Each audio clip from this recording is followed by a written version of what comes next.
Creating histograms in Microsoft Excel requires a special add-in. On a Mac, what you can do is go to Tools, Excel Add-ins, and you can add the Analysis Tool Pack as well as Solver add-in. These are statistical add-ins which are helpful for mathematics. So make sure that that is included.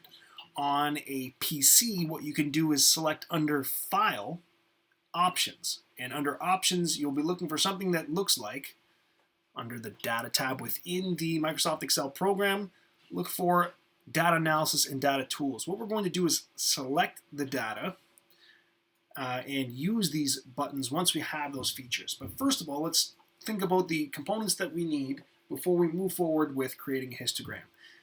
We are grouping data into intervals to better display the distribution of data. So it's helpful to know the min and the max of the data so that all of it is within your window. That being said, we can use built-in functions. Equals min, start your bracket to be able to call on the numbers. Click and drag over the area and enter to get the minimum values, 102 in this data set. And I'm going to use the max function by writing equals to call on a function that's pre-built into Excel.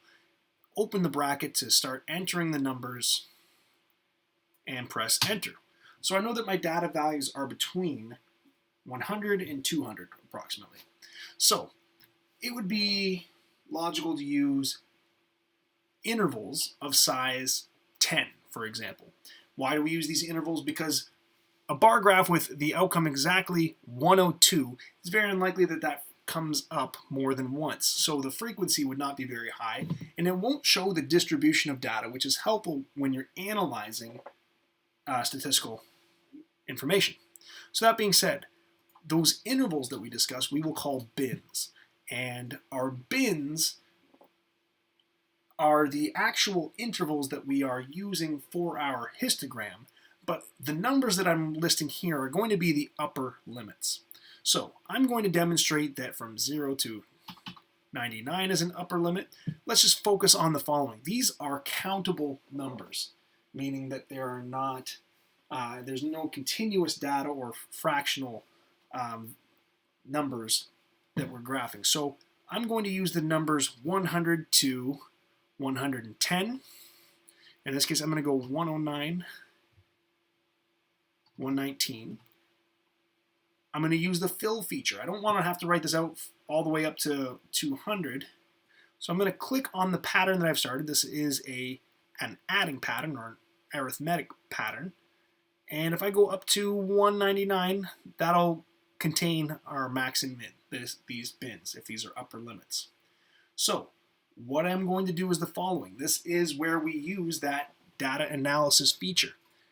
Data analysis, and we're creating a histogram.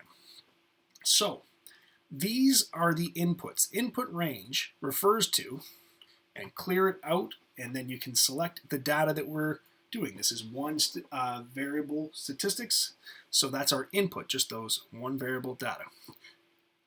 Bin range, this is where we select our values here. It's already selected that, great.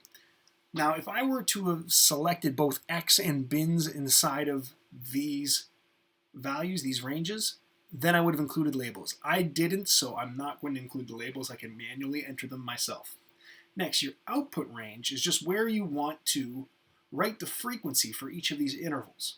But there's a little bit of interpretation.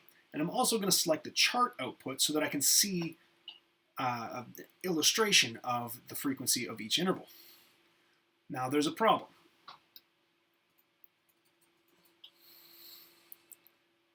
The graph looks like a bar graph with a specific value of 109 coming up 2 times, but that's not accurate. What we have to do is adjust the way that our bins are represented. Remember, these are upper limits. So technically, this is representing 90 to 99, and I'm going to adjust each of these so they represent intervals of 10. Notice that this is changing on the graph as I adjust each.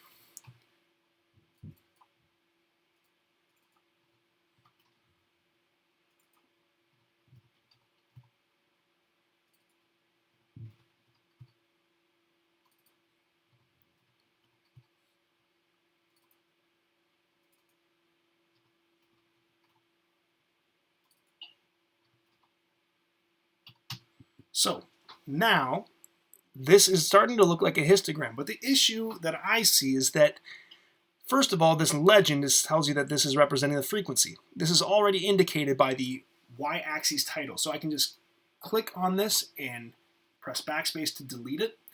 It's making it easier to represent our data here. And another issue is that our frequency we don't have the horizontal lines that help us count, so it can be a little bit challenging to trace along. What we can do is click with left click on the y-axis and add major grid lines. So these are whole numbers, they're all now included. Generally speaking, click on the component that you'd like to change and you can make some adjustments. So on the x-axis, I'm going to format axes because I don't like the gaps between these. This is representing an interval where this goes from 149 to 150. There's a large gap between the two. So what I can do is click on the actual graph, the bars, and the gap width refers to that distance between these bars. I'm going to change the gap width down to 0, but there's one aesthetically displeasing component. In between, there's no line. So what I can do is talk about the fill. We've got a fill that is blue, but it's the border that I would like to change. I'd like a solid line border, not black, because we've got a dark background. We want some contrast. I would like for it to be white, and it didn't come up the way that I was expecting. Solid line, white. Now it came up the way that I'm expecting. So, that being said, this is the final product.